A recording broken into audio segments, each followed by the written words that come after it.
C'est ça que nous allons voir dans maintenant notre exemple numérique de comment chercher la solution zero forcing pour cet exemple d'un canal à trajet multiple. Donc, je retourne à mon exemple et je donne ici les chiffres numériques qui étaient mis dans le graphique ici. Et en particulier, nous allons garder les 5 au centre et nous allons négliger les 2 autres à l'extrémité. Ici, nous avons une solution symétrique. Donc, ce n'est pas toujours le cas. Mais ici, c'est notre exemple. Et pour ça, parce que c'est pas exactement symétrique. Parce que j'ai 0.2 ici, c'est 0.3, moins 0.5, 0.5, 0.7. Donc, ça a l'air symétrique, mais il y a des différences, c'est vrai. Donc, c'est pas toujours symétrique. Peut-être je dois dire qu'ici, c'est un exemple qui semble être symétrique, mais n'est pas exactement. Et c'est mieux quand c'est pas symétrique parce que vous allez suivre les manipulations plus facilement. Donc maintenant, les manipulations mathématiques pour amener finalement à notre choix des coefficients pour l'égaliseur zero forcing. Donc nous allons construire la sortie du canal basée sur nos connaissances de la représentation pour la réponse impulsionnelle temporelle. Donc nous avons cette connaissance-là. Voici l'équation que nous avons formée pour la matrice à construire pour représenter le filtrage dans la forme d'une multiplication vectorielle matricielle. Donc, voici la définition qui, dans la diagonale principale, nous avons la sortie dans le temps désiré. Donc, le 0, ça c'est une 1. Donc, on voit ici dans la diagonale le 1. Et on peut voir par la structure qui à droite, il y a toujours l'échantillon qui est à un intervalle de temps précédent. Donc ici, c'est le point 2 et on voit le point 2, etc. Donc ici, nous avons décidé entrer une solution avec 3 tapes pour le égaliseur. Donc ici, le ZF, il y aura que 3 coefficients. Ça, c'est un choix pour la complexité. Dans le canal, en réalité, il y a 7 coefficients, mais nous avons décidé de retenir que 5 coefficients. Et parmi ces 5-là, nous allons utiliser que 3 parce que on veut restreindre la complexité de notre solution. Donc, c'est pour ça que finalement, après d'avoir ces entrées dans la diagonale, j'arrête. C'est parce que je ne veux pas avoir une solution qui est plus complexe. Donc, je remarque la structure, par définition, de cette matrice a une structure très rigide, qui est une matrice de format Toeplitz. Ça veut dire que chacun des diagonales et sous-diagonales sont toujours constants, par définition. C'est important parce que nous avons besoin de chercher l'inverse de cette matrice. Et l'inverse, c'est toujours une opération qui engendre de la complexité. Beaucoup d'opérations pour chercher la matrice inverse. C'est pour ça que nous allons limiter le nombre de coefficients, la taille de cette matrice. Et bien sûr, quand il y a un format particulier, comme le format Toeplitz, il y a des algorithmes pour chercher l'inverse de cette matrice qui sont beaucoup plus efficaces. C'est plus facile à chercher l'inverse d'une matrice de cette structure qui est une matrice complètement arbitraire. Donc voilà pour l'exemple ici, notre matrice Toeplitz et l'inverse qui était cherché avec MATLAB. Donc avec cette matrice, comme j'ai mentionné avant, il y a plusieurs colonnes, mais c'est juste le colonne au milieu qui est important parce que c'est celui-là qui détermine les coefficients de notre filtre.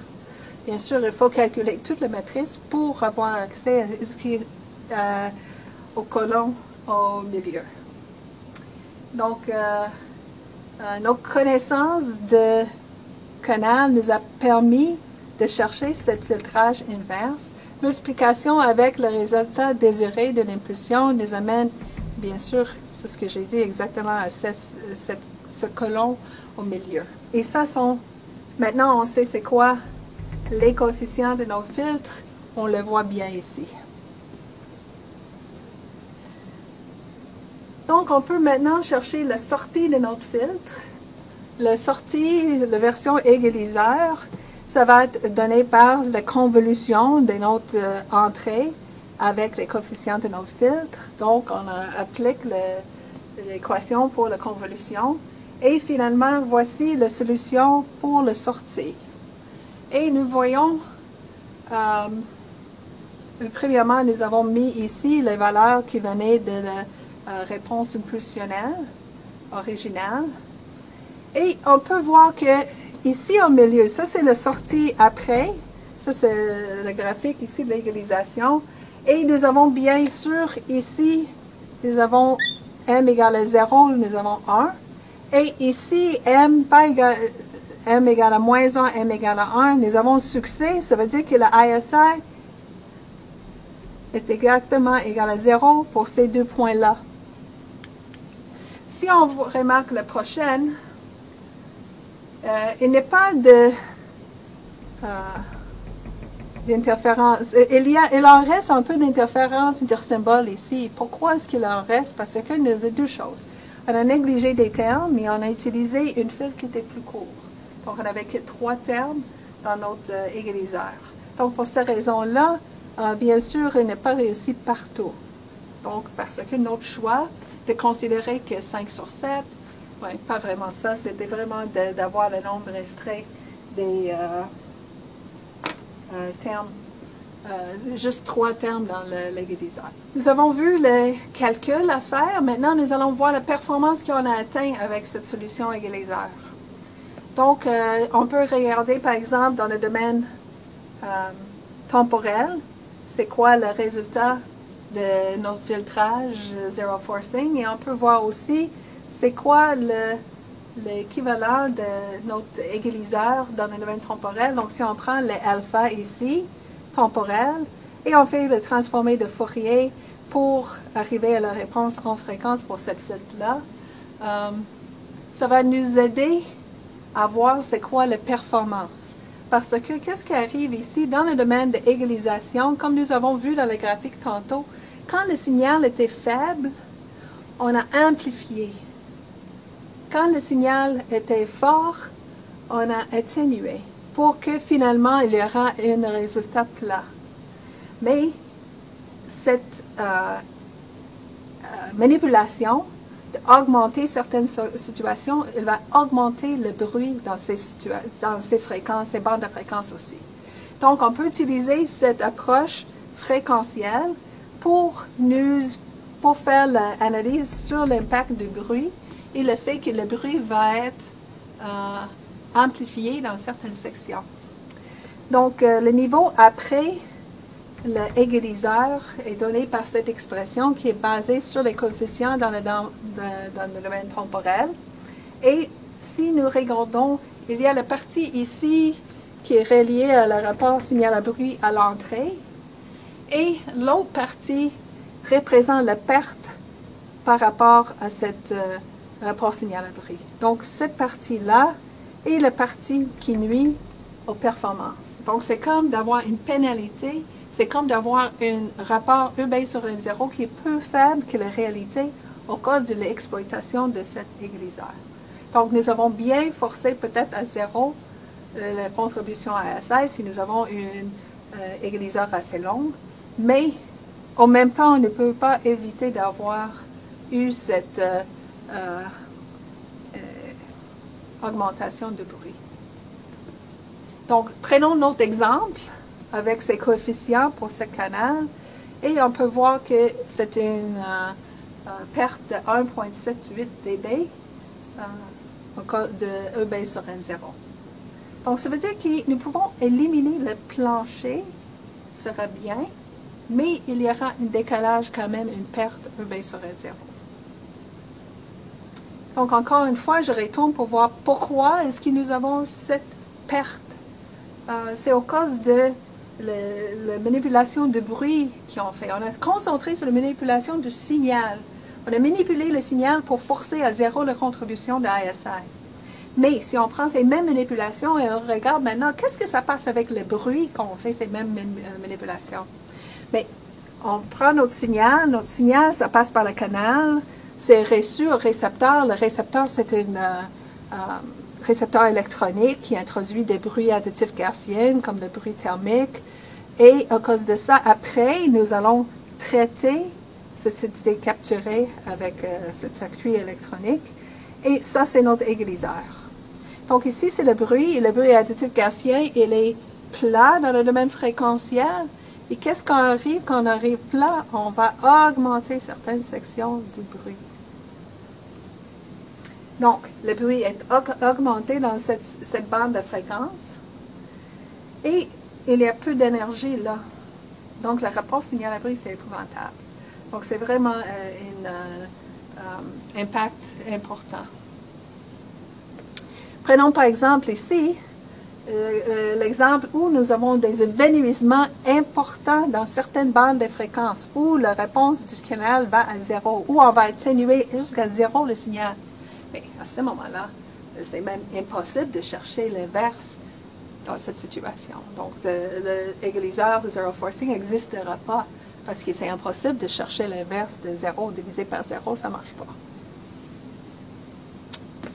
Donc, c'est quoi les avantages, désavantages d'un égaliseur zero forcing? C'est un calcul facile, c'est un filtrage linéaire, c'est une structure facile qui est facile à implémenter en électronique ou dans une solution logicielle, c'est facile. C'est très efficace quand le rapport signal-abri est fort. Quand c'est fort, le signal-abri, ça peut être comme l'idéal. Il est l'égaliseur idéal quand il n'y a pas de bruit. Quand il n'y a pas de bruit, ça marche super bien, ça met à 0 l'interférence intersymbole. Le problème, c'est la présence de bruit. Et bien sûr, plus qu'il est faible, le rapport signal-abri, plus qu'il est pire, cette pénalité vis-à-vis sans ISI. Donc, il engendre toujours une perte, et cette perte peut être importante.